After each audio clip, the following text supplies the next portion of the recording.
오늘 우리에게 주시는 하나님의 말씀은 로마서 3장 1절에서 8절까지 말씀입니다. 저와 여러분들이 한 절씩 교독하고 마지막 절은 함께 읽도록 하겠습니다. 그런즉 유대인의 나음이 무엇이며 할례의 유익이 무엇이냐? 범사에 많으니 우선은 그들이 하나님의 말씀을 맡았음이니라.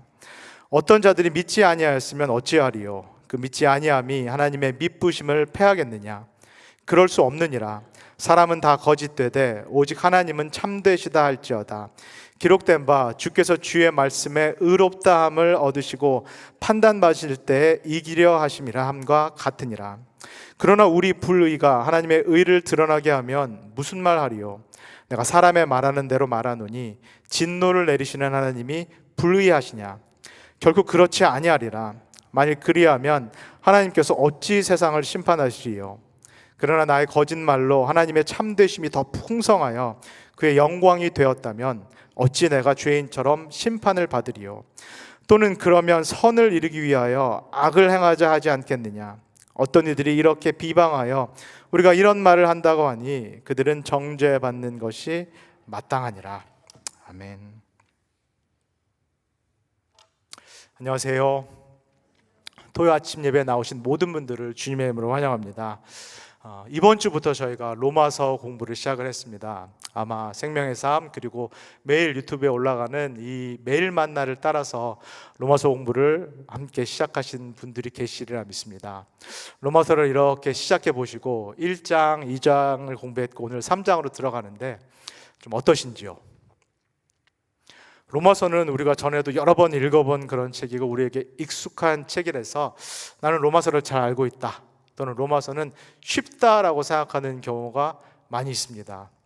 그러나 벌써 1장과 2장을 우리가 함께 나누는 것처럼 로마서만큼 이 성서 전체에서, 성경 전체에서 어렵고 이해하기 힘든 그런 책이 없습니다. 사도 바울이 최초의 신학자이자 역사상 가장 위대한 신학자이기 때문에 사도 바울이 쓴 이 로마서 편지를 우리가 이해하는 것이 참 어려운 것이 사실입니다. 물론 로마서뿐만 아니라 성경 전체가 하나님의 말씀이기 때문에 인간인 우리가 하나님의 말씀, 이 성경을 이해한다는 것이 늘 어렵고 힘든 것이 사실입니다. 근데 로마서를 읽을 때 특별히 어려운 그런 몇 가지 점들이 있습니다. 먼저 이 로마서라는 편지, 바울이 쓴 편지는 우리에게 읽으라고, 우리에게 쓴 그런 편지가 아닙니다. 이 로마서라는 사도 바울이 쓴 편지는 정확히 언제쯤 쓰여졌고, 그리고 이 편지의 1차 수신자들은 누구인가요?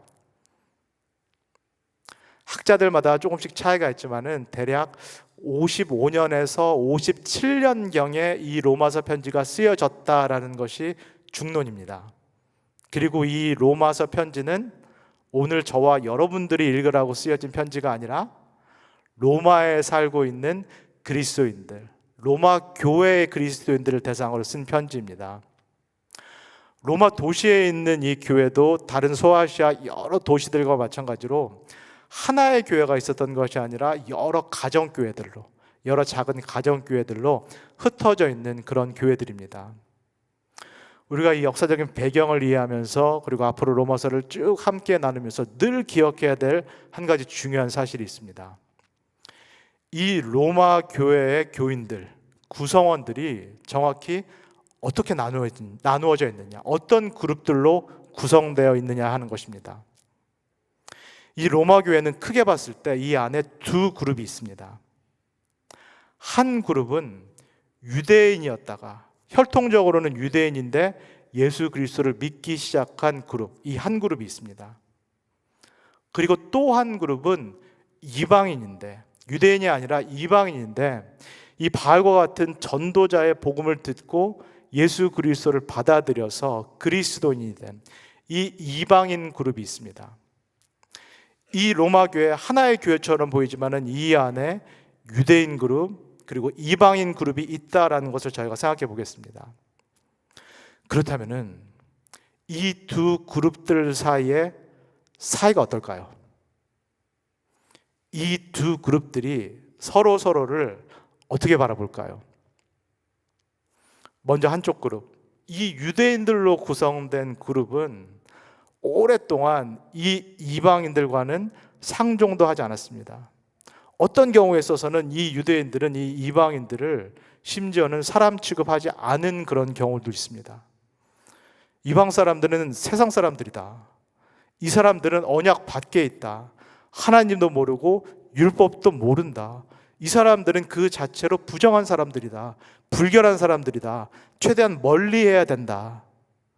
라는 것이 지금 이 로마 교회 안에 들어와 있는 유대인들의 그들이 오랫동안 갖고 있었던 생각입니다. 그러면 반대로 또 한 그룹, 이 이방인 그룹들은 이 유대인 그룹들을 어떻게 바라볼까요? 이 로마 사회의 이방인들은 자신들의 도시로 들어온 이 새로운 그룹, 이 유대인 그룹을 과연 어떤 눈으로 바라볼까요? 이 로마 사회 사람들은 사실은 문명적으로는 유대인들보다도 더 발전한 사람들입니다. 이 사람들은 그리스 문화도 알고 있고 동서 문화가 혼합되어 있다는 헬레니즘 문화도 알고 있는 사람들입니다. 이 사람들은 소크라테스, 플라톤, 아리스토텔레스로 이어지는 이 그리스 철학도 알고 있는 사람들입니다. 우리는 철학자들의 나라다라는 일종의 자부심을 갖고 있는 사람들이 사실은 로마 사회의 이 이방인들입니다. 그래서 마찬가지로 이 이방인들도 유대인들을 자신들보다 아래로 열등한 민족으로 그렇게 생각을 합니다. 한 교회 안에 있지만, 한 공동체 안에 있지만 이렇게 민족적인 배경이 다르고 문화적인 배경이 다르고 서로가 서로를 바라보는 시각이 판이하게 다릅니다. 그리고 이 편지가 55년에서 57년경에 쓰여졌다는 것은 예수님께서 부활하신 다음에 몇 년 정도가 흘렀다는 얘기인가요? 채 한 20년 어간, 길게 잡아봤자 25년 정도의 시간이 흐른 상황입니다. 아직 신학이 정립이 되어 있지 않은 상황입니다. 예수님이 정말로 어떤 분이시고 유대인들이 오래 믿어왔던 율법이라는 것이 무엇이고 율법을 이제는 안 믿어도 안 행해도 된다는 얘기인지, 예수님만 믿어도 된다라는 얘기인지, 믿음 반 율법 반이라는 얘기인지, 유대인과 이방인이 어떻게 하나가 된다라는 얘기인지, 이런 우리가 알고 있는 중요한 신학적인 내용들이 이 로마 교회에서는 아직 정립이 전혀 안 돼 있는 그런 상황입니다. 이런 상황에서 사도 바울이 이 로마서라는 편지를 쓴 이유, 사도 바울이 로마 교회를 한 번도 가보지도 않았는데 이 로마서라는 편지를 쓴 이유는 이 로마 교회 안에 있는 이 두 그룹, 너무나 이질적인 이 두 그룹, 한 교회 안에 모아는 놨는데, 그래서 물리적인 결합은 이루어진 것처럼 보이는데 사실은 화학적인 결합이 이루어지지 않은 이 두 그룹, 예수 그리스도 안에서 사실은 하나가 되는 그 영적인 결합이 이루어지지 않은 이 그룹을 염두에 두고, 이 교회의 상태를 염두에 두고 사도 바울이 편지를 쓴 것입니다. 그렇다면은 이 그룹을, 이 두 그룹으로 나눠져 있는 이 교회를 사도 바울은 예수 그리스도 안에서 어떻게 하나로 이룰 수 있을까요? 어떤 방법을 쓸 수 있을까요? 우리가 1장 그리고 2장에서 본 것처럼, 그리고 제 표현에 따르면은 사도 바울이 이 죄인의 그물망이라는 걸 만들어 가지고 확 던집니다. 특별히 1장에서는 사도 바울이 이 죄인의 그물망이라는 것을 만들어서 이방인들에게 먼저 확 던집니다. 저 이방인들 봐라. 저 세상 사람들 봐라. 하나님도 모르고 율법도 모르니까 저 사람들 어떻게 사는지 봐라. 아무것도 모르니까 저 사람들 동물 형상, 해와 달 이런 거 숭배하는 거 봐라. 율법을 모르니까 옳고 그름도 분간하지 못하는 거 봐라. 성적으로 저렇게 문란한 거 봐라. 쾌락을 위해서 동성 성행위까지도 마지 않고 하는 저 이방인들 봐라. 저것 봐라. 저 사람들 분명히 죄인이다. 그래서 저 사람들은 분명히 하나님께서 행위대로 심판하실 것이다. 사도 바울이 이 죄인의 그물망을 만들어가지고 이방인들에게 확 던져가지고 이방인들, 세상 사람들이 이렇게 하나로 묶고 있을 때 이 얘기를 이렇게 듣고 있었던 이 유대인들은 속으로 어떤 생각을 했을까요? 잘한다 바울, 역시 유대인, 역시 우리 편 바울 잘한다. 저게 맞지? 저 세상 사람들은 한번 저렇게 확 묶어줘야 돼. 저 세상 사람들은 죄인이라고 한번 확 묶어주고 한번 확 눌러줘야 돼. 그래야지 다시는 이 하나님의 백성, 언약 백성인 우리와 같냐 틀리냐 이런 얘기 안 하지. 언약이 있고 율법이 있고 율법을 잘 지키려고 애썼던 우리랑, 아니 저 세상 사람들, 이방 사람들은 다르지. 어떻게 우리랑 저 세상 사람들, 이방 사람들이 하나가 될 수 있어? 잘한다 바울, 역시 바울이다. 이 유대인들은 이런 생각을 속으로 하고 있습니다. 근데 그러고 있는 이 유대인들에게, 속으로 그러고 있는 이 유대인들에게, 동료 유대인들에게 사도 바울이 우리가 읽은 대로 2장에서 또 뭘 하고 있나요? 또 죄인의 그물망을 만들어가지고 이제는 동료 유대인들에게 확 던집니다. 근데 이 동료 유대인들을 위해서 만든 이 죄인의 그물망은 특수하게 제작된 것으로 보이는데, 이방인들에게 던진 거랑은 조금 다른 죄인의 그물망을 확 던졌는데, 이 유대인들에게 던진 죄인의 그물망의 이 특수 제작된 거, 이 핵심은 무엇인가요? 이걸 던지면 못 빠져나온다. 그게 무엇인가요?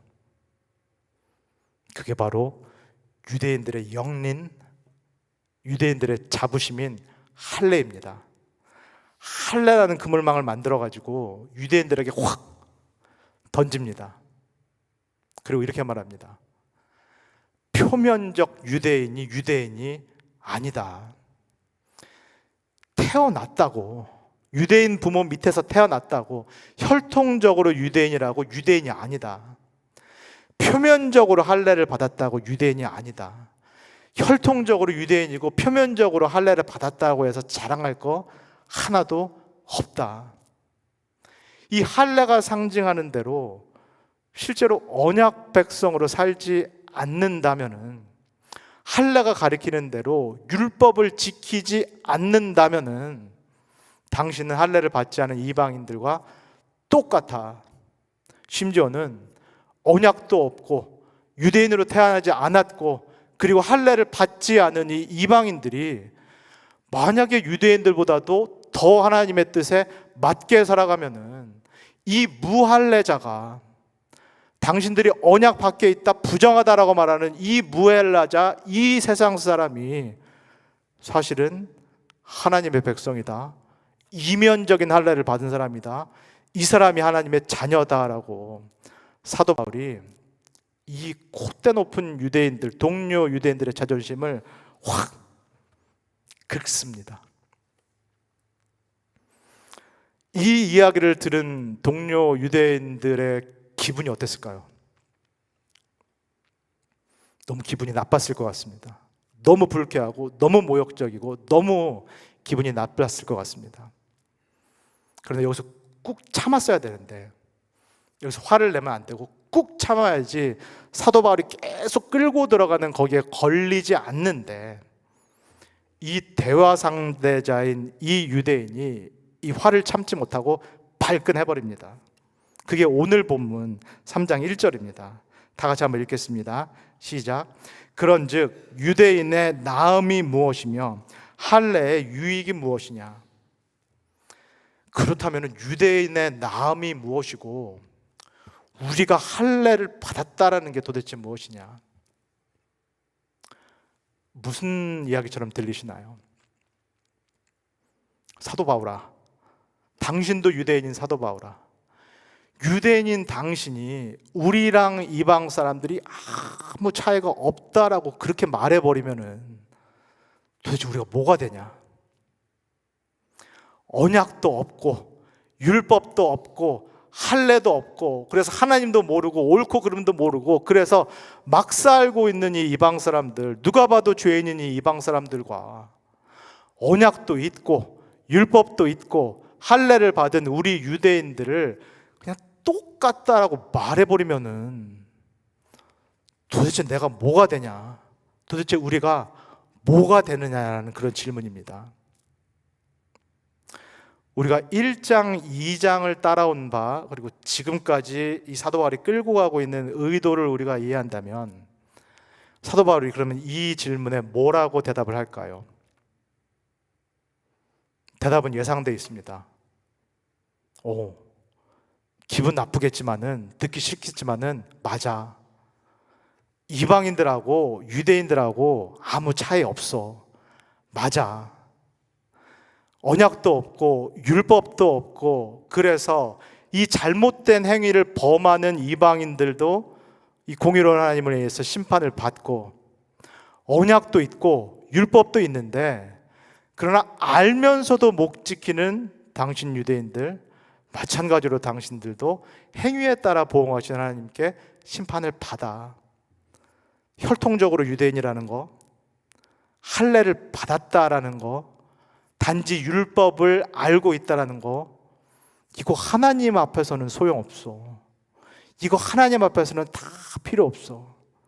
하나님은 모든 사람들을 똑같은 기준으로 똑같이 판단하셔. 예상대로라면 지금까지 바울이 끌고 온 바를 우리가 생각해 본다면 이렇게 대답하는 것이 맞는데, 바울이 완전히 뜻밖의 대답을 합니다. 그게 2절입니다. 2절 한번 읽겠습니다. 범사에 많으니 우선은 그들이 하나님의 말씀을 맡았음이니라. 무슨 이야기인가요? 유대인과 이방인이 다르다라는 겁니다. 유대인과 이방인이 똑같은 게 아니라 다르고, 유대인의 유익이, 유대인으로서의 이 유익이 범사에 많다라고 이야기를 합니다. 우리가 에스겔하고 민수기를 이미 공부를 했기 때문에 유대인들이 이 세상 사람들, 이방 민족들이 갖고 있지 못한 많은 것들, 범사에 많은 것들을 갖고 있다는 것을 이미 배웠습니다. 어떤 것들이 있나요? 눈에 보이는 것부터 생각하면 어떤 것들이 있나요? 이스라엘 유대인들은 예루살렘에 하나님의 집, 하나님의 성전이 있습니다. 그리고 하나님의 집, 하나님의 성전에서 하나님께 나아갈 수 있도록 하나님이 직접 만들어주신 제사 제도라는 것이 있습니다. 이 제사 제도를 운영할 수 있고 지낼 수 있는 제사장, 하나님이 세운 제사장과 레위인이 있습니다. 그리고 하나님께서 이 이스라엘 유대인들을 다스리라고 대리자처럼 세우신 왕이 있습니다. 때때로 하나님께서 선지자, 예언자를 보내주셔서 이 하나님의 뜻을 이 이스라엘 백성들에게는 분명하게 알려주십니다. 그리고 이스라엘은 이방 백성이 갖고 있지 못한 율법이 있습니다. 더 중요한 거, 오늘 사도 바울이 말한 것처럼 이 이스라엘은 하나님의 말씀이 있습니다. 하나님의 언약, 하나님의 약속, 오직 이스라엘에게만, 유대인에게만 주어진 하나님의 언약, 하나님의 약속이 있습니다.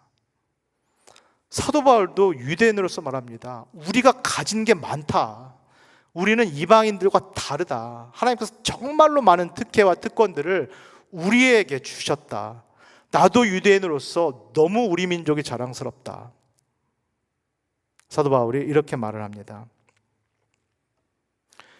그런데 바울과 대화할 때, 바울이 이렇게 띄워줄 때, 바울이 이렇게 막 비행기를 태워가지고 띄워줄 때가 제일 위험한 순간입니다. 이때를 극도로 조심해야 되는 그런 순간입니다. 바울이 이렇게 확 띄워놓은 다음에 3절과 4절에서 이렇게 말합니다. 같이 읽겠습니다. 시작. 어떤 자들이 믿지 아니하였으면 어찌하리요? 그 믿지 아니함이 하나님의 미쁘심을 패하겠느냐? 그럴 수 없느니라. 사람은 다 거짓되되 오직 하나님은 참되시다 할지어다. 기록된 바 주께서 주의 말씀에 의롭다함을 얻으시고 판단받으실 때 이기려 하심이라 함과 같으니라. 우리가 그냥 읽어서는 절대로 이해하기가 어려운 그런 힘든 구절입니다. 사실 오늘 읽은 3장 1절에서 8절이 로마서 전체에서 이해하기가 가장 그런 힘든 그런 구절입니다. 이 구절을 그러나 이렇게 풀이해 볼 수 있겠습니다. 너희 유대인들아, 너희 이스라엘아, 내가 말했듯이 너희들은 이방 민족이 누리지 못했던 범사의 수많은 특권들을 누렸다. 수많은 혜택들을 누렸다.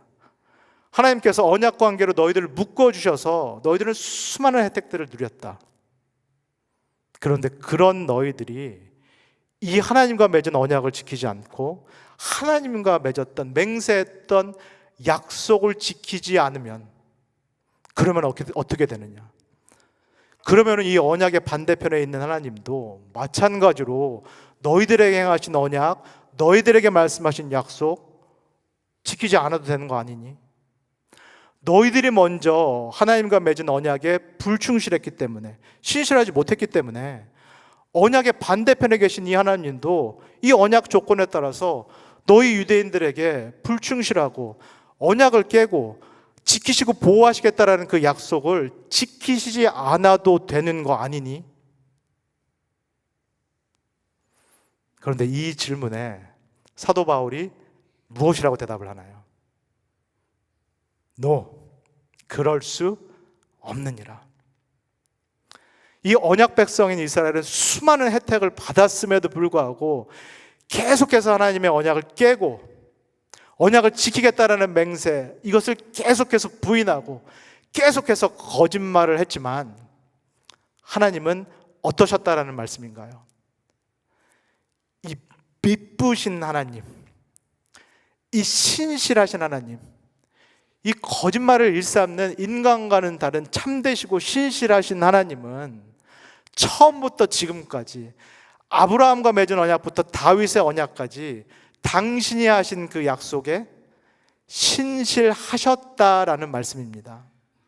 하나님 편에서 언약을 깨도 이 이스라엘이 먼저 약속을 어겼기 때문에 아무 할 말이 없는데, 그럼에도 불구하고 하나님은 인간이 아니시기 때문에 당신이 하신 언약, 당신이 하신 약속을 끝까지 지키고 오셨다. 그래서 이스라엘이 여기까지 온 것이다 라는 말씀입니다. 너희 유대인들아, 너희 이스라엘아, 너희들이 뭘 잘해서 여기까지 온 것이 아니다라는 겁니다. 오늘날 젊은이들이 쓰는 표현을 빌리자면은 이스라엘이 여기까지 오는 것은 계속해서 하나님 배반하고 계속해서 하나님께 맹세한 다음에 거짓말하고 약속하고 안 지킨 이 이스라엘을 하나님이 멱살을 붙잡고 끌고 오셨기 때문에, 하나님께서 하신 그 언약 약속을 지키시기 위해서 계속 도망가는 이스라엘을 하나님 멱살을 붙잡고 끌고 오셨기 때문에 이 이스라엘이 여기까지 왔다라는 이야기입니다. 그러면은 아무리 유대인들이 콧대가 높다라고 해도, 아무리 자존심이 세다라고 해도 이 동료 유대인인 이 바울이 여기까지 말했으면은 사실은 어떤 반응이 나오는 것이 맞을까요? 정상일까요? 이쯤 되면 그래도 조금 겸손해지는 것이 옳지 않을까요? 그래, 우리가 이방인들을 죄인이라고 말했지만 우리도 죄인이지. 이방인들은 무지해서 몰라서 그랬다 치지만은 우리는 율법도 알고 있었지만 율법을 고의로 범했지. 그래서 우리의 죄가 더 크지. 바울 당신의 말이 맞지. 우리가 정말 잘못했지. 이방인들을 하나님이 심판하실 수 있다면 우리도 심판을 받는 것은 맞지. 이쯤 되면은 이 유대인들도 이렇게 인정하는 것이 옳을 텐데, 죄인이라는 소리를 듣는 것, 그리고 죄인이다라는 것을 실제로 인정하는 것이 이렇게 어렵습니다. 이렇게 힘듭니다. 이 이스라엘이 이렇게 얘기합니다. 5절에서 7절까지입니다. 그러나 우리 불의가 하나님의 의를 드러나게 하면 무슨 말 하리요? 내가 사람의 말하는 대로 말하느니 진노를 내리시는 하나님이 불의하시냐? 결코 그렇지 아니하리라. 만일 그리하면 하나님께서 어찌 세상을 심판하시리요? 그러나 나의 거짓말로 하나님의 참되심이 더 풍성하여 그의 영광이 되었다면 어찌 내가 죄인처럼 심판을 받으리요? 이 구절도 너무나 어려운 구절입니다. 혼자 읽어서는 해석하기가 어려운 구절입니다. 이렇게 풀이할 수 있겠습니다. 그래, 사도 바울, 당신이 말한 대로 나 죄인이다. 나 죄인인데 근데 어쩔래? 나 죄인이고 나 언약 어겼다. 내가 약속 지킨다고 해놓고 하나님께 거짓말했다. 당신 말 맞다. 나 죄인이다. 근데 내가 언약에 불충실함으로써 오히려 하나님이 언약에 충실한 게 드러난 거 아니냐. 내가 거짓말하고 내가 범죄함으로써 그러나 나와 다른 하나님은 거짓말하지 않으시고 신실하신 하나님이라는 거 드러난 거 아니냐. 그러면 된 거 아니냐. 내가 잘한 거 아니냐. 그러면 오히려 내가 축복받고 내가 상 받아야 되는 거 아니냐. 내가 죄인인 건 맞는데 오히려 내 죄 때문에 하나님이 드러났으면은 그러면 나 하나님 영광 돌린 거 아니냐. 적반하장도 유분수고 사실은 말도 안 되는 얘기입니다. 근데 이 이야기를 사도 바울도 그렇고 저도 그렇고 우리 성도님들도 그냥 한 번은 퉁치고 넘어간다라고 저희가 해봅시다. 정말 말도 안 되는 그런 얘기지만 우리가 통 크게 이 이야기를, 이 궤변을 한 번 듣고 넘어간다 칩시다. 근데 정말 못 들어주겠는 이야기는 8절에 나옵니다. 8절을 한번 읽겠습니다. 또는 그러면 선을 이루기 위하여 악을 행하자 하지 않겠느냐. 어떤 이들이 이렇게 비방하여 우리가 이런 말을 한다고 하니 그들은 정죄받는 것이 마땅하니라. 이건 또 무슨 이야기처럼 들리시나요? 계속 이어지는 얘기입니다. 그래 맞다. 나 죄인이다. 어쩔래? 하나님은 내가 뭘 해도 언약에 충실하신 하나님이다. 그 얘기는 내가 죄를 짓든 악을 범하든 결과는 이미 정해진 거 아니냐. 우리가 무슨 짓을 해도 이미 예정된 거 아니냐. 하나님은 본인이 하신 말씀을 지키는 그런 분 아니냐. 그럼 내가 선을 행하든 내가 죄를 짓든 악을 행하든 그게 무슨 상관이냐. 이미 정해진 결과에 무슨 영향을 미치냐. 차라리 죄를 많이 짓고 이 죄를 용서해 주시는 하나님의 영광을 드러내는 게 더 낫지 않니? 죄를 더 많이 짓고 이 죄를 용서하시고 참아주시고 신실하시고 죄에도 불구하고 언약을 지키시는 그 하나님을 드러내는 거, 이게 더 나은 거 아니야? 라는 이 이야기를 이 유대인들이 하게 됩니다. 이 얘기에, 이 어불성설에, 이 궤변에 사도 바울이 뭐라고 대답하나요? No, 그럴 수 없느니라. 하나님께서는 분명히 본인이 하신 약속, 당신이 하시는 약속을 지키시는데 행위대로 보응하시겠다라는 약속을 하나님께서는 지키실 거다. 너같이 말하고 너같이 행동하는 그 죄인을 하나님께서 반드시 심판하신다라고 말씀하셨는데 마지막 날에 하나님께서 당신을 반드시 심판하시리라고 사도 바울이 이야기를 합니다. 당신이 죄인인 것을 인정하든 하지 않든 어떻게든 피해보려고 핑계와 이유를 대고 어떤 궤변을 만들어내든 하나님은 본인이 하신 말씀을 지키시는 분인데 하나님은 죄인을 반드시 심판하시겠다. 그리고 그 약속을 이루시는 분이다라고 사도 바울이 이야기를 합니다. 오늘 아침 지금까지 로마서의 가장 어려운 구절, 로마서 전체에서 사실은 가장 어려운 구절을 저와 함께 이렇게 따라오시느라고 수고를 많이 하셨습니다. 우리 성도님들은 이 구절을 같이 나누시면서 무엇을 느끼셨나요? 저는 이 구절을 설교를 준비하고 또 전하면서 우리 죄인들, 저를 포함해서 우리 죄인들이 잘하는 거, 그것도 기가 막히게 잘하는 것이 무엇이다라는 것을 다시 한번 느꼈습니다. 그게 뭘까요? 자기 기만하는 거, 책임 전가하는 거, 그리고 어떻게든 자기 정당화하는 거. 저를 포함해서 우리 죄인들이 기가 막히게 잘하는 것이 이거 세 가지다라는 것을 저도 말씀을 준비하고 말씀을 전하면서 정말로 뼈저리게 그렇게 느꼈습니다. 죄, 그리고 죄인이라는 그 단어가 이렇게 강대상에서 선포될 때 마치 사도 바울이 죄인이 그물을 막 확 던질 때 유대인들이 어떻게든 피하고자 했던 것처럼 우리도 죄인이라는 이 단어가 강대상에서 선포되면은 어떻게든 이것을 피하고자 합니다.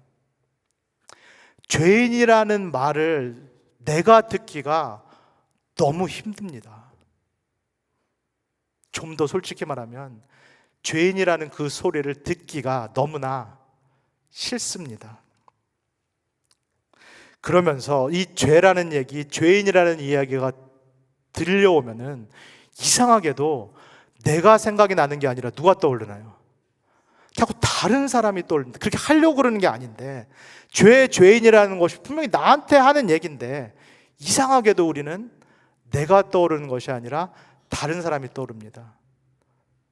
그리고 어쩌다가 이 죄인의 그물망에 걸리더라도 그 죄인의 그물망에 머물면서 우리 자신을 겸허히 겸손히 이렇게 성찰하는 게 아니라 마치 그물에 걸린 파닥파닥 물고기처럼 어떻게든 빨리 이 죄인의 그물망에서 벗어나고자 합니다. 그래서 다른 사람 탓을 하기 시작합니다. 우리 조상인 아담과 하와 때문에 내가 이렇다. 내가 그런 부모님을 만나서 이랬다. 내가 그런 배우자를 만나서 이렇다라고 자꾸 다른 사람 탓을 하게 됩니다. 다른 사람 탓을 하다가도 안 되면 어떻게 되나요? 이제는 환경 탓을 하게 됩니다. 내가 그런 죄를 지을 유혹이 많은 그런 환경에 있었기 때문이다. 내가 그런 환경에만 없었다라면 죄를 짓지 않았을 것이다. 이렇게 자꾸 환경 탓을 하게 됩니다. 하다 그것도 안 되면 어떻게 되나요? 오늘 읽은 유대인들처럼 이제 뻔뻔해지는 방법을 취합니다. 그리고 이제 성경 말씀을 막 짜집기를 해서 내 죄를 정당화하는 그 궤변을 만들기 시작합니다. 그러다 죄인이다. 어쩔래? 근데 하나님이 의인이 아니라 죄인을 구하러 오셨다고 한다.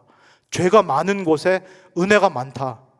한 번 구원은 영원한 구원이다. 예정이다. 성도의 견인이다. 무슨 일이 있어도 나는 구원받는다. 이런 방식으로 성경 말씀을 내가 원하는 대로 짜집기를 해서 내 죄를 정당화하는 그런 궤변을 우리도 만들기 시작합니다. 로마서를 통해서 앞으로 계속 볼 예정이지만은 이처럼 죄인 소리를 듣는 거, 그리고 죄인임을 인정하는 것이 어렵습니다.